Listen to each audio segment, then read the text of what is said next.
consultation.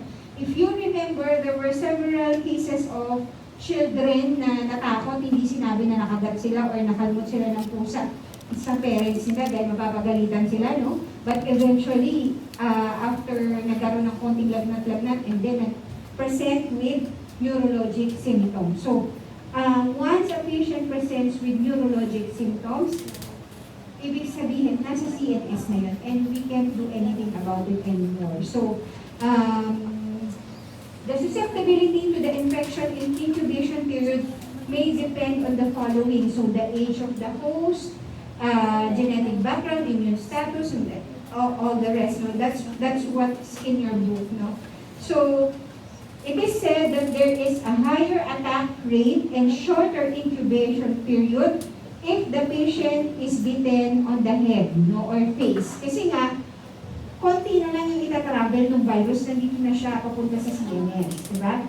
The lowest mortality occurs in those bitten on the legs, but it is not always the case because there are several cases also na kinagat sa leg and eventually talaga, kung hindi nagbigay ng vaccination talaga, it will eventually lead to a CNS manifestation.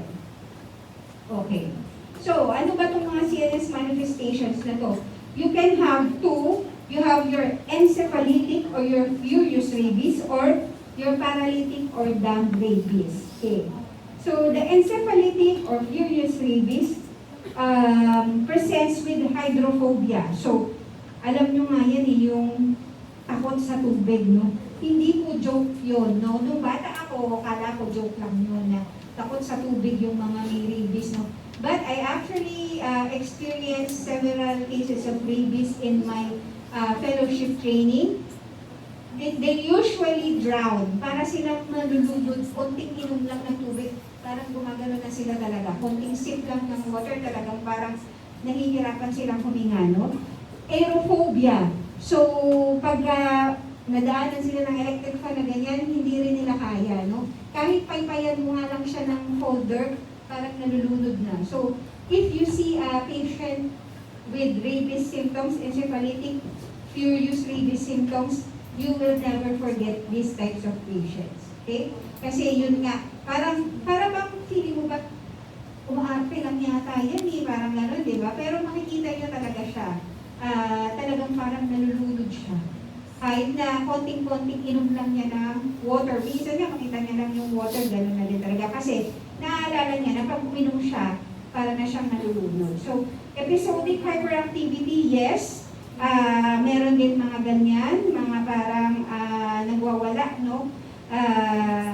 Seizures, yes. So, parang sinasabi din dito na those dogs with rabies na ganyan din yung actually pinapresent nila paminsan, no? Yung nagwawala, may cases na stray dog na nangagat lang siya, lahat ng taong nakita niya, kinagat niya, no? So, usually in the provinces, no? So, those are encephalitic, furious rabies, which can also be presented by infected humans. Ayan, hypersalivation, di ko pala na ano. And the paralytic or dumb rabies, this one, hindi masyadong apparent yung hydrophobia and aerophobia, but they have ascending paralysis, hypophonia, hindi masyadong nagsasalita, headache, neck stiffness, and confusion. And 50% of them, meron din naman ng hydrophobia, pero hindi nga kasing remarkable ng mga encephalitic or furious rabies. So, 70% of cases present as encephalitic and 30% of cases as paralytic or dumb rabies. So, ang clincher talaga doon is a history of bite or any exposure to a possible rabid animal. Okay? So, there are no tests to diagnose rabies infection in humans before the clinical onset of symptoms. Laboratory diagnosis, this can be done by direct immunofluorescent antibody testing, wherein the brain tissue of the animal is the one that is subjected to testing. So, a positive result is fluorescence, no? So, they use a fluorescent microscope for this, no?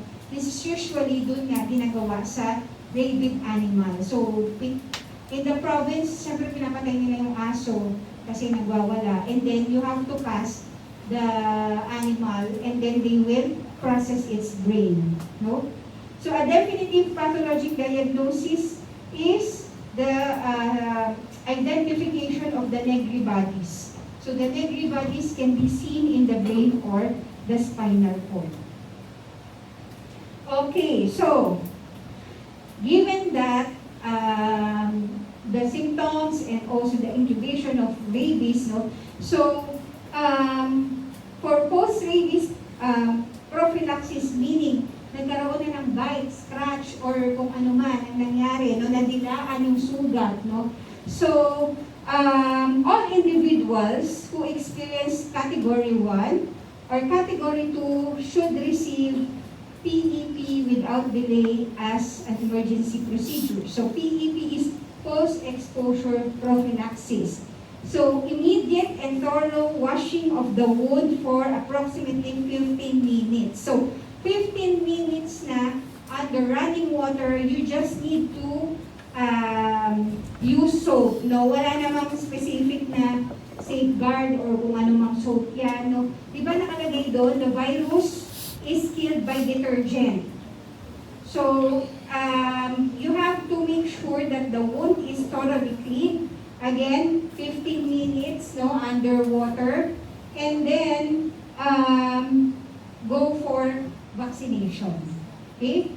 So, okay, we have several categories of bite. So, category 1 means touching or feeding animals, licks on intact skin. So, actually, if there is no opening or wound, you don't need vaccination talaga. But if you are always exposed to dogs, no? Kung may pet ka na dog, though ideally, meron kang pre-exposure prophylaxis. Pero meron ka na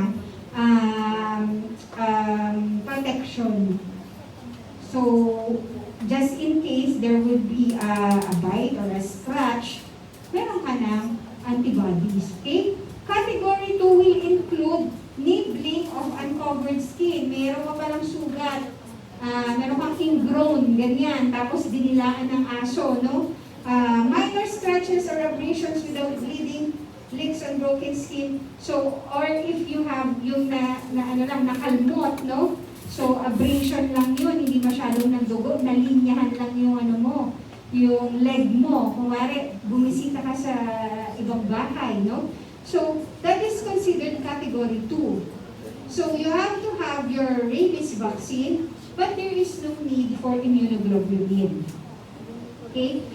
Category 3 are simple or multiple transdermal bites or scratches, contamination of mucous membrane with saliva from licks, exposure to bat bites or scratches, and any wound on the head and neck. So, if it is a transdermal bite, meaning bumaon yung ngipin, no? Kaya dumugo ng madami. So, category 3 yan. Again, yung exposure to bat bites, kung nari pumunta ka sa cave somewhere and then nakagat ka ng bat, make sure you have your anti-rabies vaccination. Next, any wound on the head and neck area, because this is a very critical area, even if hindi siya transdermal, na lang siya, na kalmot, no? Or tumama, ang usually kung tumama yung ngipin, yung pangil ng ngipin ng alaga niya kasi kinikis niya na gano'n, naglalaro sila. O natama dito sa cheek or dito sa lips, no? You will need to have vaccine and immunoglobulin as well. Kasi yung immunoglobulin is an immediate parang protection because there is high risk of having a virus, of having the rabies virus. Plus also the vaccine, kasi it will take a little more time before the vaccine produces antibodies. So that is why you need both because there is high risk. Okay, so for post-exposure vaccination, you have the ideal recommendation of the WHO is intradermal route.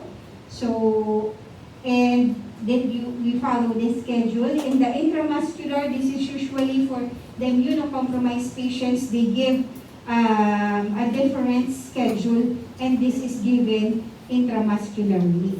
Okay. For pre-exposure prophylaxis or PrEP na tinatawag, these are the ones or the people or the individuals that are advised vaccination against rabies even before exposure. So, kahit na hindi pa sila nakagat, hindi pa sila na-scratch, no? Because of high risk of their work or yan nga, yan kasi yan yung mga personnel that are involved in rabies and also yung mga animal handlers, no? Veterinarians, and also pet owners and household members because they are exposed, no, to animals. So pre-exposure prophylaxis is advised in these types of cases. Okay, so next are your slow infections and prion diseases. So your prion diseases are para silang incomplete virus. We cannot really call them as virus, but they are proteins that can also cause infections. And you just need to study this table for your prion diseases, okay? For your prion diseases, you have this CNS infections. In humans, ito yung in humans, ito yung sa animals, no? So in humans, we have your SSPE, which the agent is your measles, no? But it is usually mahaba siya, 2 to 20 years na incubation period, and this presents as chronic sclerosing panencephalitis. You also have your PML, which is caused by your polyoma JC virus. So this one also, CNS demyelination naman yung presentation niya. And all the other prion diseases include your CJD and your Kuru. Usually present as spongiform encephalopathy. But these ones are yung dun sa mga maraming cannibalistic way of living, no? Dun sa mga Africa, parang ganun. Hindi siya usual na nakikita. But there can be cases of your prion diseases such as your CJD and your Kuru. In the animals, your prion diseases can also cause CNS infections such as spongiform encephalopathy, but your CNS demyelination is your VISNA, usually from sheep, no? And pareho sila nung inyong PML na CNS demyelination ng presentation. Okay? So that is for your rabies and your prion diseases. Do you have any questions? Siyempre wala. So next is your corona. Okay. Okay, yung corona, kilalang din na to for the past 5 years, no? Your coronavirus. So your coronavirus is the largest genome among your RNA viruses. So yung picoRNA is the smallest, your corona is the largest. Okay? And before COVID, 6 lang yung medically important to humans na coronavirus. Pero ngayon na nandyan na ang COVID-19, 7 na ang types ng coronaviruses that have been identified by the CDC. So the common human coronaviruses are these ones. They are alpha and beta coronaviruses. But ito yung more popular ones. Okay? So actually, your COVID-19 is not COVID-19. SARS-CoV-2 talaga siya eh. Yun na yung ano niya, official niya na name. So SARS-CoV-2 na yun. Okay? So, in general, again, you have your circulating coronaviruses, and then you have your SARS, which was in 2002. You have your MERS-CoV, and the coronavirus, or your COVID-19, which is a very controversial one because it caused the pandemic. Okay? So, we will discuss more of the popular coronaviruses, which are your COVID-19, MERS-CoV, and your SARS-CoV. So this is ano pa, nung nauna pa to, ito yung kaya nakalagay pa dyan nCoV kasi at that time, hindi pa alam kung anong itatawag sa kanya. Okay? So but still the same, your corona or your COVID-19 has the lowest mortality among the three. And the highest one is your MERS-CoV and then followed by your SARS-CoV. Okay? Ito din pala sabi, sa bats talaga yung source ng mga viruses natin. So bats, and then for your SARS-CoV, sabi nila si Vipcaps, and then Dromedary calas, yung sa MERS-CoV.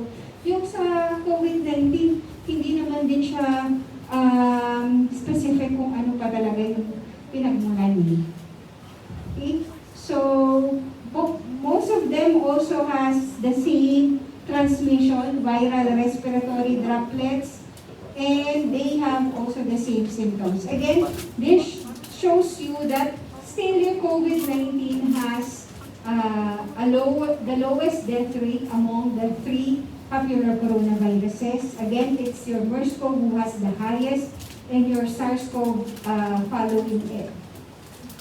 Okay, in general, your coronaviruses tend to be species-specific. So most of the known animal coronaviruses display tropism for the epithelial cells of the respiratory and the GI tract. So yun ang kanilang pinupuntahan, no? Yung respiratory and the GI tract.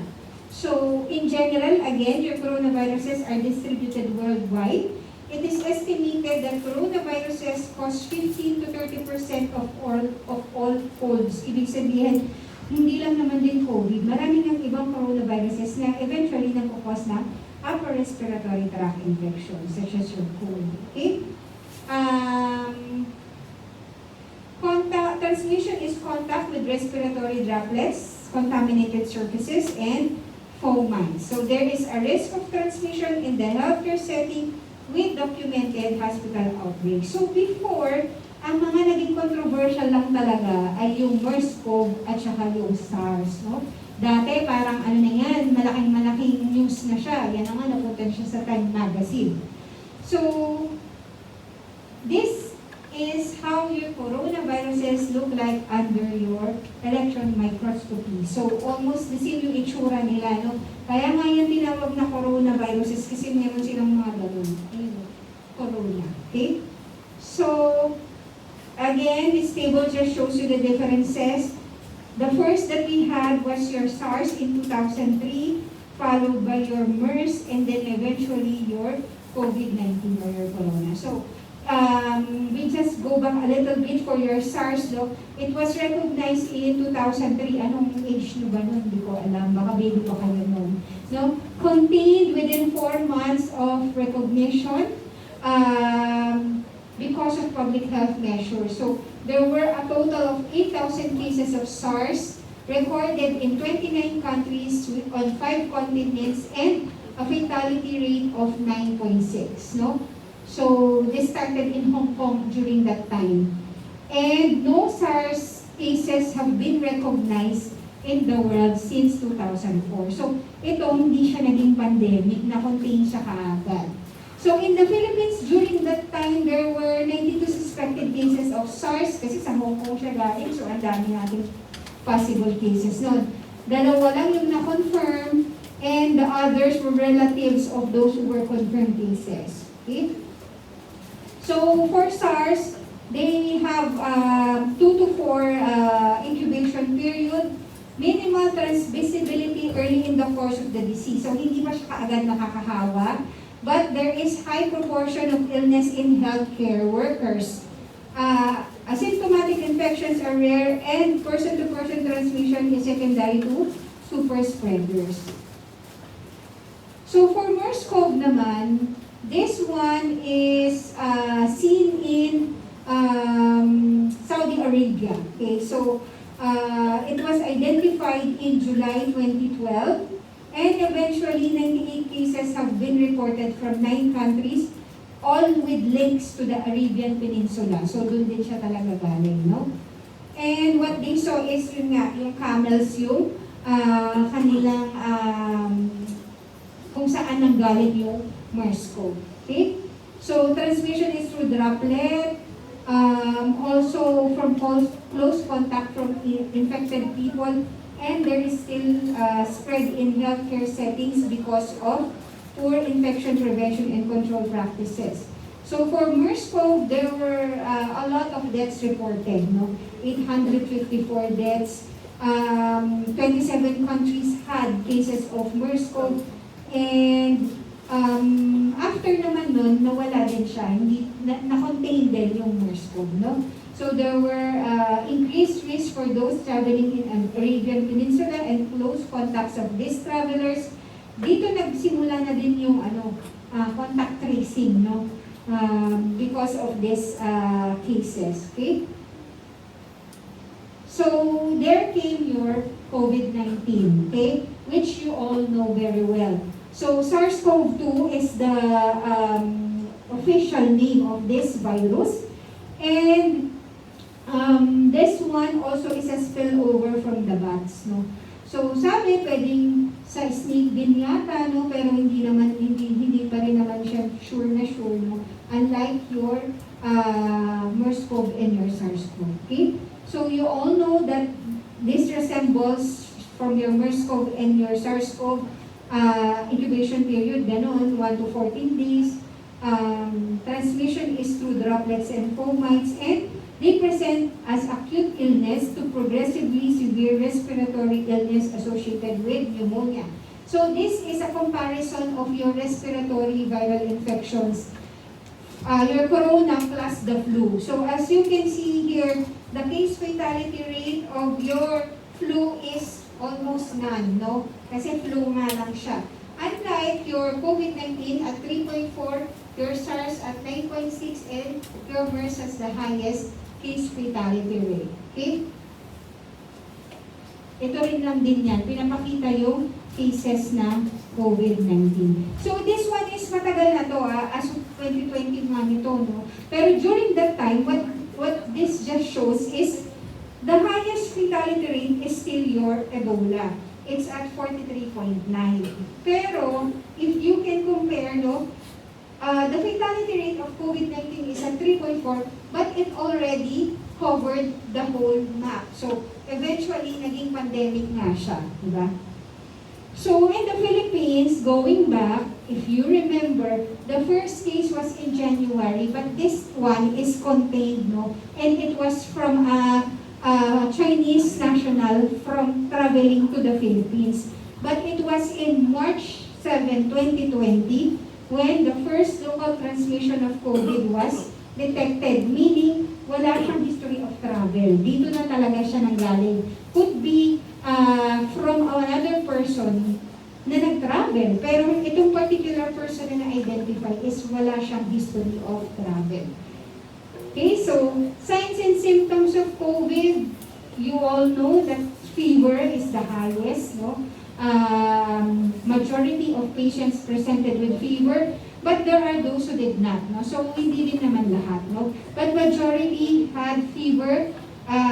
The type of cough is dry cough, diba? Siguro naka-COVID naman kayo niyan. Nakaka-relate kayo, okay? So again, fever is the highest, and in a small percentage, there is diarrhea, okay? Again, your coronavirus has tropism for both respiratory and GI tract, okay? May patients din ako na nakita na wala silang respiratory symptom pero nagtatais sila. So, eventually COVID, no? Kaya ang hirap nun kasi sa PhilHealth, ang gusto nila ay may pneumonia. Kaso walang pneumonia yung patient, pero COVID siya. So, because 2 to 3% of cases can have diarrhea. But essentially, in general, lahat talaga pwedeng makover ng COVID. No?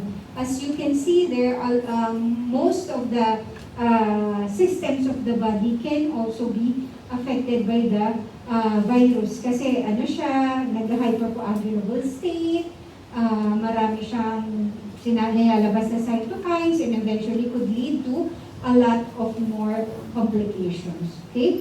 Diagnostic tests, of course, RT-PCR and rapid antigen testing. So, I think lahat kayo na natusok ng ano, no? ng mga nasal and pharyngeal swabs, no? So, you all know how they did this. So, you swab the pharyngeal areas and the nasopharyngeal areas, and then you subject it to RT-PCR machine. So, before we compared your RT-PCR and your RAT, of course, yung sensitivity is higher in your RT-PCR, but it is much expensive and it takes a lot more time, especially during that time, no? Konti lang ng mga RT-PCR machines. But eventually, today, no, nowadays, a rapid antigen test in patients who have symptoms, no, symptomatic patients, we can do your rapid antigen testing. Okay? But before, of course, the gold standard is your RT-PCR pa rin talaga.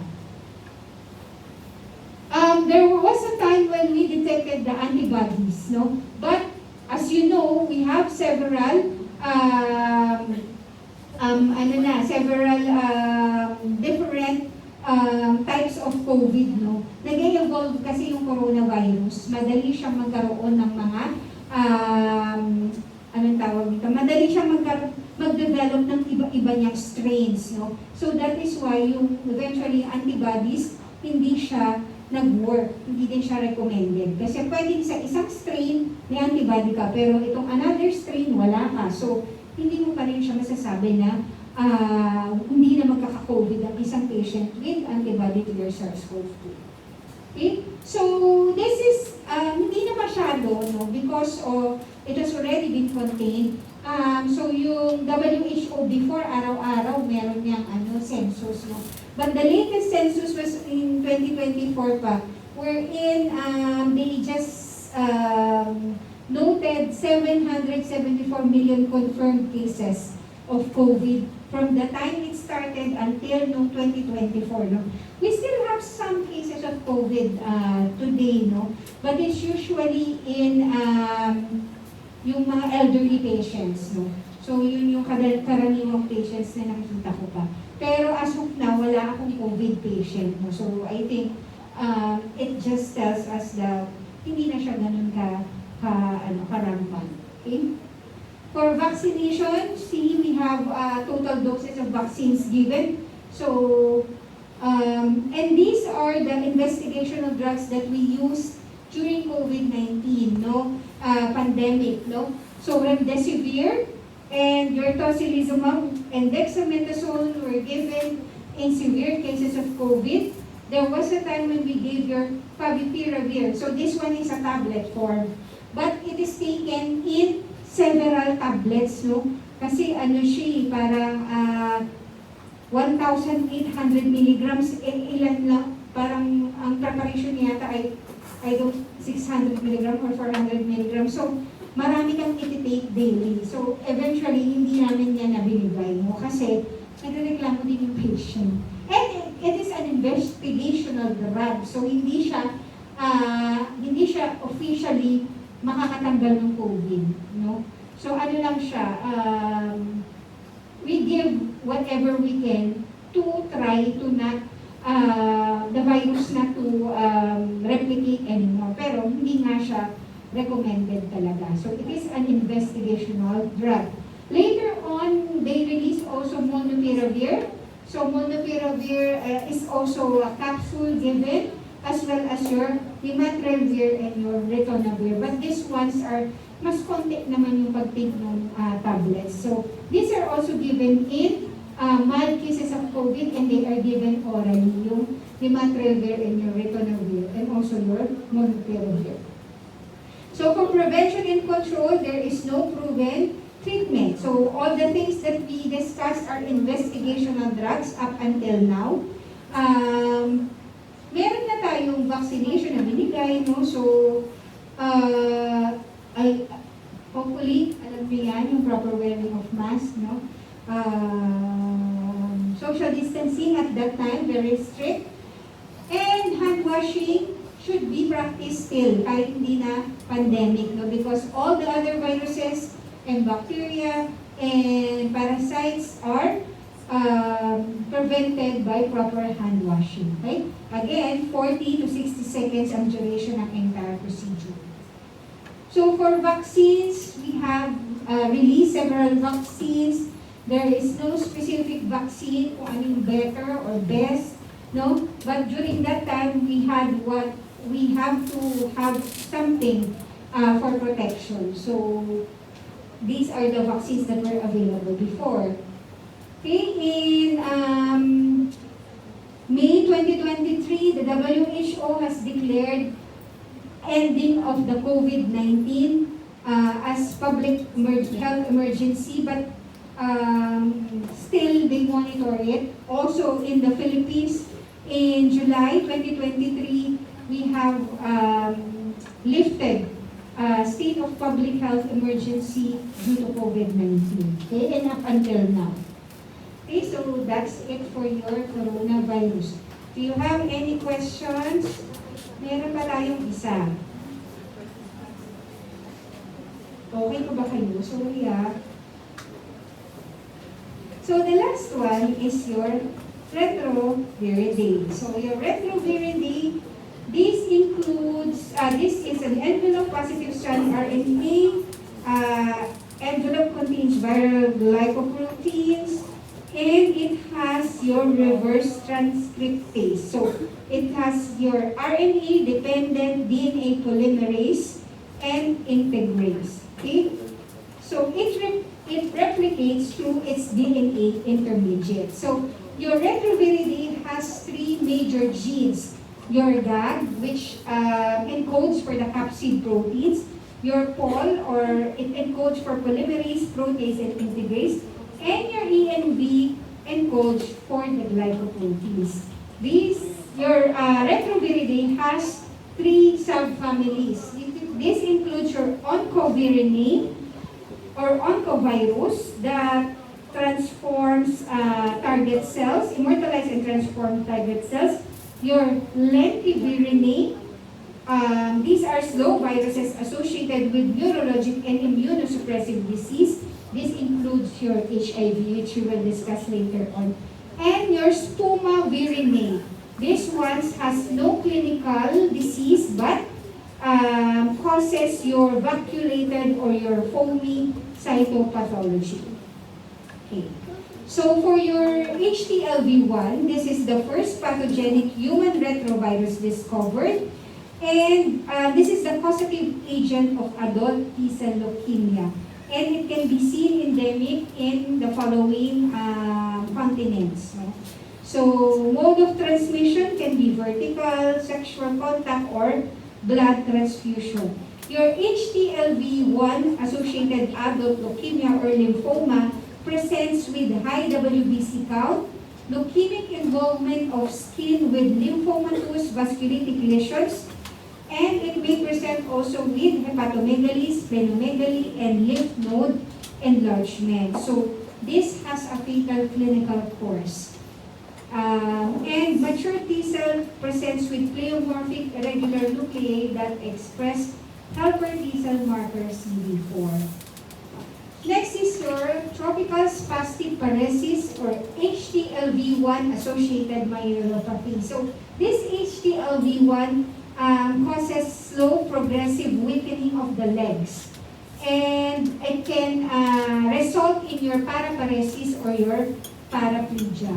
Your HAM or your HTLV1 associated myelopathy can be diagnosed with serologic testing and viral isolation. So for treatment, in these types of patients, you can give chemotherapies, and for prevention, screening of blood and blood products, and education or information awareness. Okay, now we go to your HIV-1 or your human immunodeficiency virus 1. So this is first discovered in 1981, and this has selective to your CD4 positive T cells. So immunodeficiency is secondary to infection of peripheral T cells, T cell precursors, tissue macrophages, and dendritic cells, and this can cause a latent infection. So your HIV-1 is a member of your lentivirus, and again, this is a single-stranded linear positive sense RNA and it has your viral proteins, which we have discussed earlier. So the role of your CD4 cells is, it is central to the regulatory and effector cells of the immune system in antigen presentation and induction of function for lymphopoiesis. So actually, you know that already, the role of the CD4 cells, no? So we go to the modes of transmission of your HIV. So majority of transmission is due to unprotected sexual intercourse with an HIV-infected person. But it can also be transmitted through vertical transmission, wherein there is mother-to-child transmission. This occurs usually in pregnancy, labor, delivery, and after birth through the breast milk. So, mechanisms of transmission, again, you have your unprotected vaginal or even your anal sex. No? Actually, mas mataas yung transmission sa men having sex with men. No? So, unprotected oral sex, sharing of needles in drug abuse can also be a mode of transmission, and transfusion of HIV-infected blood or even yung organ, no, transplant.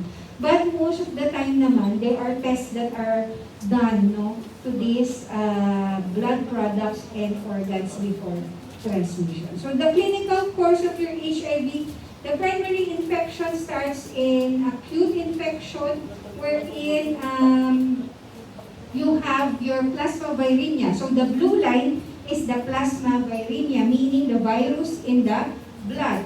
And then, if you have high plasma viremia, eventually the CD4 also declines. Kasi ang target ng viruses is yung CD4. Yun yung pinapasok ng virus. No? That is why if you have a high viremia, eventually your CD4 drops. No? So, what does HIV do to the body? So again, it infects the CD4 cells. So the CD4 cells are the cells that it uses to replicate. So para mas dumami yung virus, it uses the CD4 cells. And eventually, once they have infected the CD4 is destroyed, and so the person's immune system is weakened. And eventually, this person is now has risk for opportunistic infections and even some cancers. As you can see here, hindi natin masyado kita, no?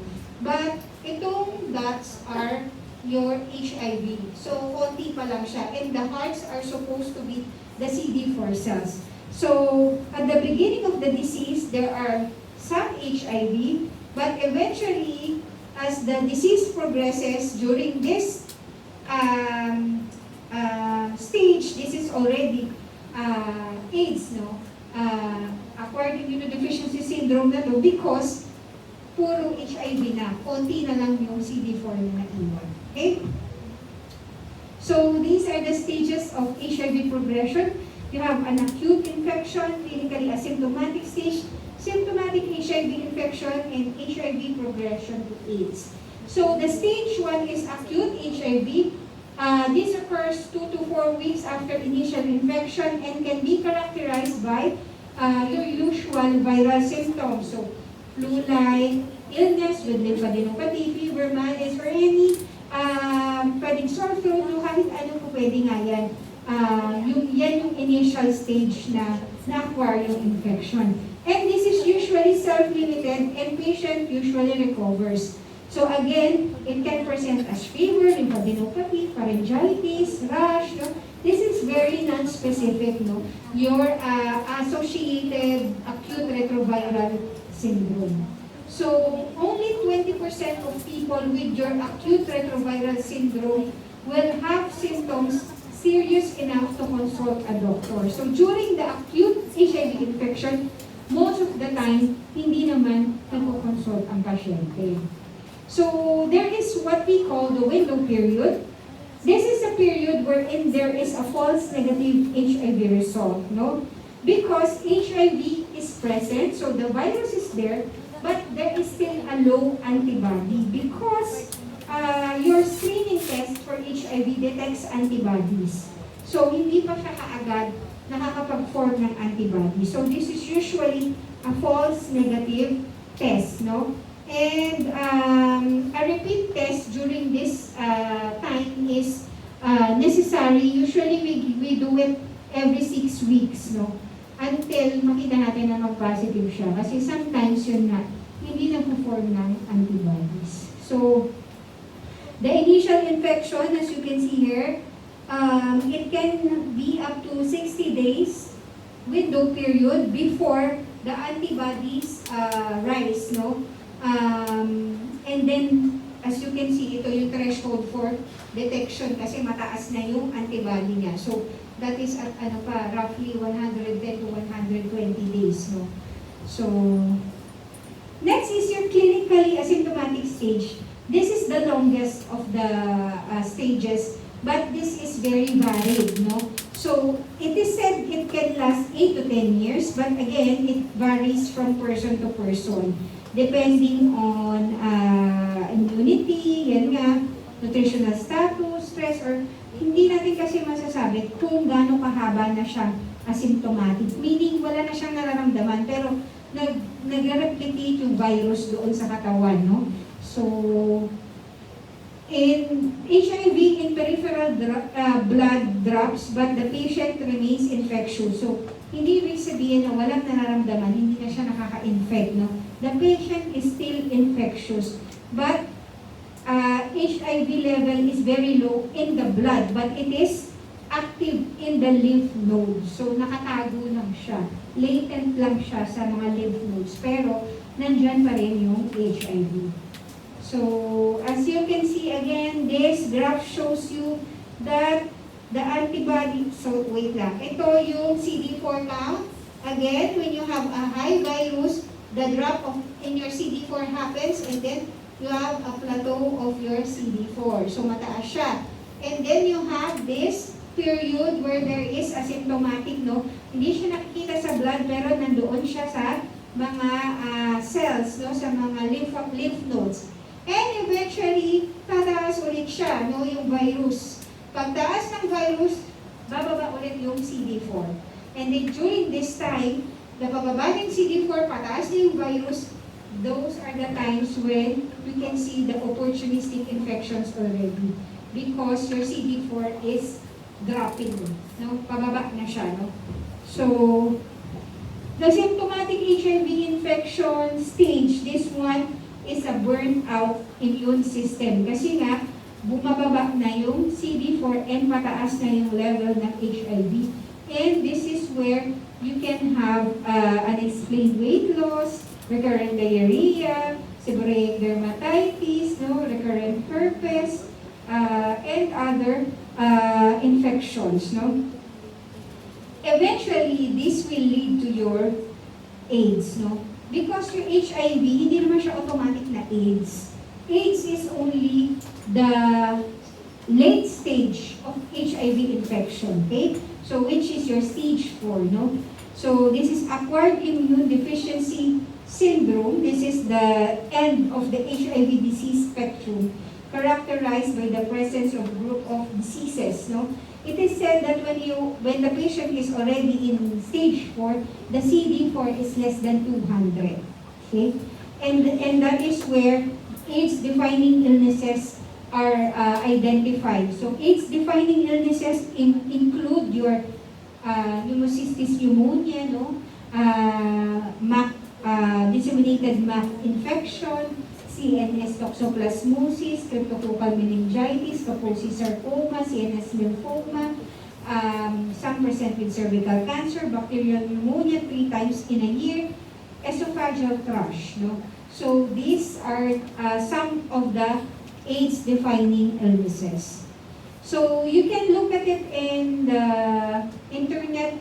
You have your WHO clinical staging, wherein in the first stage, the patient is asymptomatic. In the second stage, there might be some weight loss, episodes of herpes zoster infection.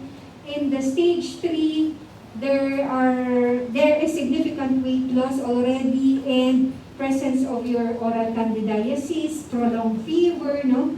pulmonary tuberculosis, and severe bacterial infections. But for your stage 4, there is already presence of your AIDS-defining illness, yung mga kaninang diniscuss na natin, no? Toxoplasmosis, PCP, Cryptococcus, no? So, and all the other opportunistic infections. Okay, for the diagnosis, we use screening tests. You have your ELISA HIV test. It detects antibody, no? Again, there is a window period of 3 to 6 weeks from acute infection. So there is a possibility of a false positive test. So in those who have HIV screening, if they tested positive for screening, what the laboratory does is they send the specimen for confirmatory testing to San Lazaro. Because San Lazaro is the central laboratory, reference laboratory. So all the HIV screening tests are sent to San Lazaro kasi sila yung confirmatory testing, and eventually they have a log book or parang census of all those who will have a positive test for HIV. Okay? So Western blot is the confirmatory test, and these are the HIV genes and products of serodiagnostic importance. You have your ENV gene, the products of which are your GP120 and GP41. Your GAG gene, it has your P24, which is located at the core, no? And your POL, which has your reverse transcriptase, RNAs, and your protease. So, if the test is negative, the patient might be not infected, but if there is high-risk behavior, then the patient could be in the window period. So, you have to test again, okay? A negative test does not mean that the client is immune to HIV infection. That is why there should be a repeat testing. So, a positive test naman may result to HIV antibodies, but it does not equate to AIDS. Again, HIV does not equate eventually to AIDS, because if you catch it at an early stage, this is not yet AIDS. Okay? So, there might be some cases also of false positive, mostly conditions where there is autoantibodies. No? So, you have to have a confirmatory test. So, HIV testing should be done with full consent. There is an informed consent form that we have the patient understand and also sign. No? And this should be confidential. And there is a pre- and post-test counseling every time there is HIV testing. Okay? So, those who should be tested include those who have multiple sexual partners, those who have unprotected sex, sexually with history of sexually transmitted infections and IV drug use, unprotected sex with an HIV-infected person, and patients presenting with opportunistic infections such as TB. Actually, in DOTS, I think, especially if a patient has no risk factor, and usually yung mga parang early 20s to 30s, pag meron TB at ginagamot ng DOTS sa TB, they test for HIV screening. So, from that sentence, kilala niyo ba yan? Hindi nyo yata kalala yan kasi matagal yan. Si Sarah Jane Salazar yan. Yan yung una sa mga HIV individuals na detect dito sa Philippines. No? And during that time, wala pang gamot masyado na po pwede. No? And eventually, namatay siya. No? So, but through global efforts and research, we have discovered your antiretrovirals. No? So, the discovery of antiretrovirals, so ito yung antiretrovirals, no? And eventually, the deaths from HIV continuously declining. Okay? So, your antiretrovirals work by slowing or stopping the multiplication process of HIV within an individual's body. So, it slows down and it stops, but it does not kill the virus. Okay? So that is why in patients who are taking antiretrovirals, we tell them na hindi, ano na siya, lifetime siya. No? You have to take it continuously so that the virus will not replicate again. No? Hindi pa tayo as of now, there is still no medication that will eradicate the virus. Okay? It just slows it down. I tell my patients, pinapatulog lang niya ang HIV. No? So, hindi pa siya wala, pero natutulog na siya. Kumbaga, kung nag-take sila ng antiretroviral. So, there are reports of researches for vaccination against HIV, but as of now, wala pa naman talaga FDA approved regarding that. Okay? So, we have types of antiretrovirals. Antiretrovirals, we use different classes, no? Hindi siya pwedeng isa lang. Kung amoxiclav lang, no? Sa bacteria yon, no? Hindi pwedeng isa lang siya. Kung halimbawa, zidovudin lang siya. Cannot be because the virus has resistance patterns, no? So that is why we have to give several antiretrovirals of different classes. Kumbaga, sabay-sabay siyang binibigay. So, the usual antiretroviral that we have here in the Philippines, we have what we call 3-in-1. We have 3 antiretrovirals in 1 tablet. So, isa lang yung iinumin ng patient kasi nandun na yung 3 sa iisang tablet. Okay? So, given in combination again, because of resistance, again, the ARVs cannot kill the virus and it should be taken for life. Okay? So, they have minor side effects that we usually monitor. Okay? In the Philippines, we have several treatment hubs, no, and satellite hubs that cater to this because the antiretrovirals are given for free if the patient has PhilHealth contributions. So, for HIV patients, these antiretrovirals are free as long as they have PhilHealth contribution and they register at a specific hub or satellite. Okay? So, you can look at it, kasi masyado maliliit, no? Pero, you have several hubs, no, in the different regions. Siyempre, mas madami sa NCR, no? So, yan. Okay? Do you have any questions? I have a lot of stories about HIV, but for now, we have to just deal with the theoretical part. Okay? Do you have any questions? Wala. Okay, sakto. You can have your lunch. Thank you.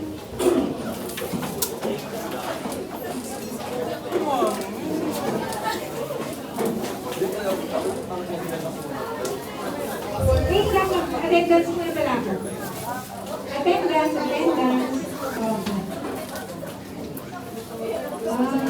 Tignan po muna. Baka sa akin na kayo. Abeleda, Agus, Alzate, Bagi, Bantay, Bernales,